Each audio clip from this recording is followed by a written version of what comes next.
जय हिंद। स्वागत है आप सभी का आज के इस हमारे नए सेशन में। आज हम लोग क्या करने वाले हैं, स्पेशल जीडी 2021 में प्रीवियस ईयर क्वेश्चंस के बारे में पढ़ने वाले हैं। एसएससी जीडी 2021 में जो अभी एग्जाम्स होने वाला है दोस्तों, उसके लिए मैं प्रीवियस ईयर क्वेश्चन लेकर आया हूँ। 22/2/2019 में जनरल अवेयरनेस से जो 25 क्वेश्चंस पूछे गए थे जिसके जीएस में, उसको मैं लेकर आया हूँ, जो एसएससी जीडी 2021 में इम्पॉर्टेंट रोल प्ले करेगा दोस्तों। तो चलिए शुरू करते हैं। उन सभी 25 जनरल अवेयरनेस के क्वेश्चंस को हम लोग देख लेते हैं। तो चलिए दोस्तों शुरू करते हैं। पहला क्वेश्चन यहाँ पे आपको दिख रहा होगा दोस्तों, लिखा हुआ है पीर पंजाल पर्वत श्रेणी का सर्वोच्च चोटी कौन सी है। पीर पंजाल पर्वत श्रेणी का सर्वोच्च चोटी कौन सी है। ऑप्शन ए दिया हुआ है कामेट, दूसरा दिया हुआ है नंदा देवी, तीसरा है इंद्रासन और चौथा है काबरू। तो दोस्तों इंद्रासन जो है सी ऑप्शन, वो आपका सही आंसर हो जाएगा। पीर पंजाल पर्वत श्रेणी का सर्वोच्च चोटी कौन सी है, तो इंद्रासन। सी ऑप्शन क्या हो जाएगा, सही हो जाएगा। चलिए दोस्तों नेक्स्ट क्वेश्चन की ओर बढ़ते हैं हम लोग। सेकंड नंबर क्वेश्चन यहाँ पे ध्यान से देखेंगे, लिखा हुआ है कि विटामिन ए की कमी से क्या होता है। विटामिन ए की कमी से क्या होता है। रतौंधी होता है, सुखंडी होता है, गंडमाला होता है या फिर खून की कमी होता है। तो दोस्तों विटामिन ए की कमी से रतौंधी नामक बीमारी होती है, तो इसको आप लोग ध्यान में रखेंगे। तो चलिए नेक्स्ट क्वेश्चन की ओर हम लोग देखते हैं। चलिए दोस्तों थर्ड क्वेश्चन की ओर हम लोग बढ़ते हैं। तीसरा नंबर क्वेश्चन क्या है, ध्यान से देखेंगे। तीसरा नंबर क्वेश्चन है कि यहाँ पे लिखा हुआ है किलीमंजारो की जगह पे किलीबंजारो लिखा हुआ है, इसके लिए सॉरी। किलीमंजारो का सर्वोच्च पर्वत शिखर किस देश में स्थित है। ऑप्शन है जाम्बिया, दूसरा है घाना, तीसरा है केन्या और चौथा है तंजानिया। तो आपको बताना है कि इसमें से किलीमंजारो का सर्वोच्च पर्वत शिखर किस देश में स्थित है, तो वो है आपका तंजानिया में। तो इसको आप लोग ध्यान में रखेंगे, कौन से देश में, तंजानिया में। चलिए नेक्स्ट क्वेश्चन की ओर बढ़ते हैं। चौथा नंबर क्वेश्चन क्या है दोस्तों, ध्यान से देखिएगा।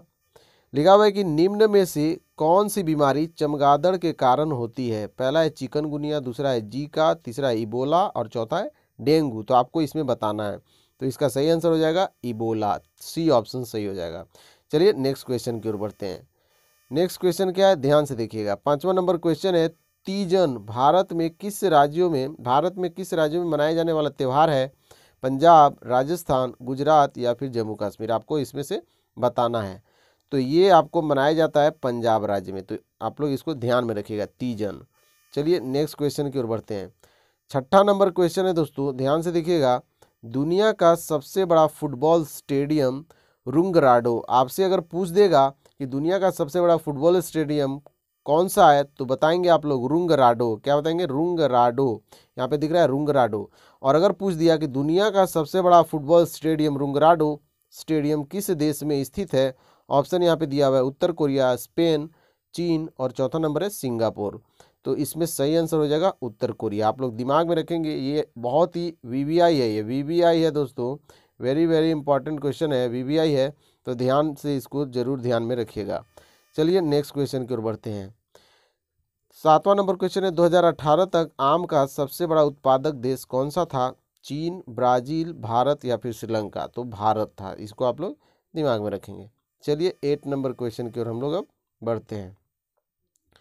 8 नंबर क्वेश्चन है कि निम्न में से कौन सा जानवर प्रस्तुत अवस्था में रहता है। यहाँ पे लिखा है प्रस्तुत, लेकिन ये क्या ये होना चाहिए दोस्तों, प्रसुस्त होना चाहिए, लेकिन यहाँ पे प्रस्तुत लिख दिया गया, तो इसके लिए सॉरी। तो यहाँ पे लिखा हुआ है कि हिरन, उसके बाद लिखा हुआ है बाघ, उसके बाद है चमगादड़ और डी ऑप्शन है सियार। तो निम्न में से कौन सा जानवर प्रसुस्त अवस्था में रहता है, तो ये हो जाएगा आपका चमगादड़। तो कौन सा हो जाएगा दोस्तों, चमगादड़ इसका सही आंसर हो जाएगा। चलिए दोस्तों अब नेक्स्ट क्वेश्चन की ओर बढ़ते हैं। 9 नंबर क्वेश्चन क्या कहता है। 9 नंबर क्वेश्चन ध्यान से देखेंगे, बोल रहा है कि विश्व व्यापार संगठन, यहाँ पे लिखा हुआ है विश्व व्यापार संगठन के कृषि संबंधी करार AOA green box, blue box और एम्बर बॉक्स के क्या अर्थ हैं। कर, बोनस, ब्याज या फिर सब्सिडी। आपको चारों में से बताना है कि कौन सा आंसर सही होगा, तो इसका हो जाएगा सब्सिडी। चलिए दोस्तों 10वां नंबर क्वेश्चन की ओर बढ़ते हैं। 10 नंबर क्वेश्चन है कि पद्म भूषण से सम्मानित वह वैज्ञानिक कौन है जिन्होंने इसरो को अब तक सबसे भारी रॉकेट GSLV-3 को निर्देशित किया था।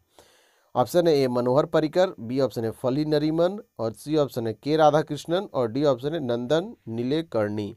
आपको इसमें बताना है, तो इसका आंसर हो जाएगा सी ऑप्शन हो जाएगा के राधाकृष्णन। दिमाग में रखेंगे। चलिए नेक्स्ट क्वेश्चन की ओर बढ़ते हैं। 11 नंबर क्वेश्चन बोल रहा है कि तक्षशिला की ओर बढ़ते हुए सिंधु घाटी को पार करने के बाद सिंधु घाटी नहीं, यहाँ पे होगा सिंधु नदी को पार करने के बाद 326 ईसा पूर्व में भारत पर आक्रमण किसने किया था? मार्को पोलो, एडुआर्डो बारबोसा, निकोलिनी, और डी ऑप्शन है आपका सिकंदर। ध्यान से देखिएगा, डी ऑप्शन क्या है? सिकंदर। तो आपका क्या आंसर हो जाएगा दोस्तों? सिकंदर हो जाएगा। 11 नंबर का आंसर क्या हो जाएगा? सिकंदर। आप लोग सभी लोग जानते हैं। चलिए नेक्स्ट क्वेश्चन की ओर बढ़ते हैं। 12 नंबर क्वेश्चन है कि अर्थशास्त्र में व्यक्तित्व अति संवेदनशीलता का क्या अर्थ है? शोषण का खतरा, स्वास्थ्य का खतरा, बौद्धिक संपदा का खतरा, या फिर गरीबी का खतरा? आपको इसका आंसर बताना है। तो ये हो जाता है गरीबी का खतरा। अर्थशास्त्र में अति संवेदनशीलता व्यक्तित्व का मतलब होता है गरीबी का खतरा। चलिए 13 नंबर क्वेश्चन को हम लोग देखते हैं। बोल रहा है कि निम्न में से किस भारतीय राज्य में पोलो गेम की उत्पत्ति हुई? असम, पश्चिम बंगाल, मणिपुर, या फिर अरुणाचल प्रदेश? तो आपको क्या करना है, इसको बताना है। तो सभी को पता होगा मणिपुर में ये उत्पत्ति हुई थी इसका। चलिए दोस्तों नेक्स्ट क्वेश्चन की ओर बढ़ते हैं। 14 नंबर क्वेश्चन क्या है? ध्यान से देखिएगा, बहुत ही इंपॉर्टेंट क्वेश्चन है। बोल रहा है कि अधिकांश अंगूरों में कौन सा मौजूद होता है? कौन सा अम्ल यहाँ पे होना चाहिए? कौन सा अम्ल मौजूद होता है? पहला है हाइड्रोक्लोरिक और सल्फ्यूरिक अम्ल। अधिकांशतः बोला है दोस्तों एसिटिक और नाइट्रिक अम्ल, नाइट्रिक और सल्फ्यूरिक अम्ल, और चौथा है टार्टरिक और मौलिक अम्ल। तो कौन सा होना चाहिए ये आपको बताना है कि अधिकांशतः अंगूर में कौन सा एसिड यानी कि अम्ल जो है वो मौजूद होता है। तो इसका आंसर हो जाएगा टार्टरिक और मौलिक अम्ल। चलिए दोस्तों नेक्स्ट क्वेश्चन की ओर बढ़ते हैं। नेक्स्ट क्वेश्चन है ज्योतिपुंज पुस्तक के लेखक कौन है? ज्योतिपुंज जो पुस्तक लिखा गया है वो किसके द्वारा लिखा गया है? मुंशी प्रेमचंद, नरेंद्र मोदी जी, VS नायपॉल, या फिर धीरूभाई अंबानी? तो ये लिखा गया है नरेंद्र मोदी के द्वारा, आप लोग जानते होंगे। चलिए 16 नंबर क्वेश्चन की ओर हम लोग बढ़ेंगे दोस्तों। क्वेश्चन बोल रहा है कि संघवाद सरकार की एक प्रणाली है।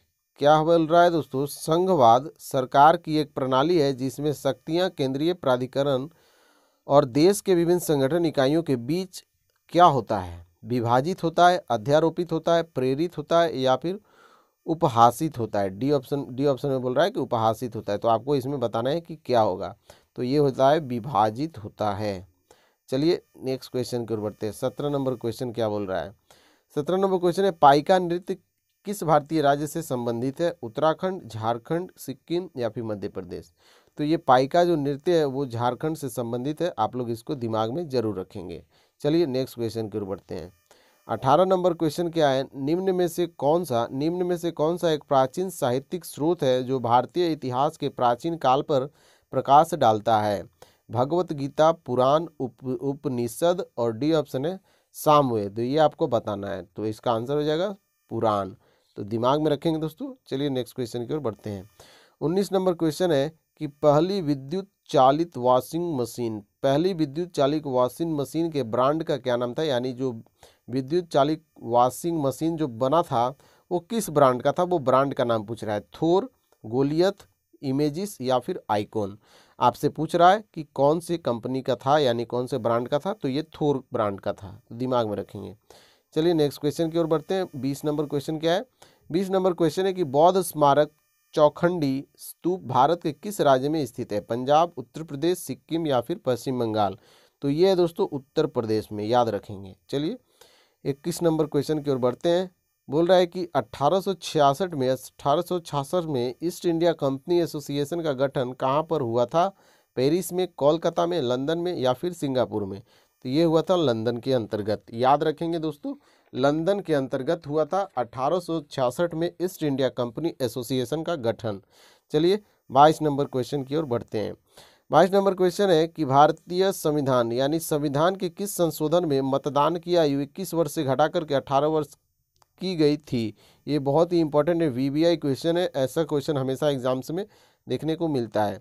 तो ये 61वें संविधान संशोधन के बाद जो है 21 से घटा करके 18 वर्ष किया गया था, तो 61 में हो जाएगा। बी ऑप्शन क्या हो जाएगा, सही हो जाएगा। 23 नंबर क्वेश्चन है, बफर स्टॉक का क्या अर्थ है? कमी को पूरा करने के लिए इस्तेमाल की जाने वाली वस्तुओं का भंडार, या फिर अत्यधिक वितरण को रोकने के लिए एक निवारक उपाय, या फिर अधिशेष उपलब्ध होने पर स्टॉक जमाव पर अवरोध, या फिर डी ऑप्शन आपको बोला गया है कि कमी होने पर एक विशिष्ट किस्म की उत्पादन पर, और आगे लिखा हुआ है क्या, उत्पादन पर ध्यान देना। तो ये आपसे पूछ रहा है, तो हो जाएगा दोस्तों एक ऑप्शन क्या हो जाएगा, सही हो जाएगा, कमी को पूरा करने के लिए इस्तेमाल की जाने वाली वस्तुओं का भंडार। चलिए नेक्स्ट क्वेश्चन की ओर बढ़ते हैं। बोल रहा है कि भारत में शांति स्वरूप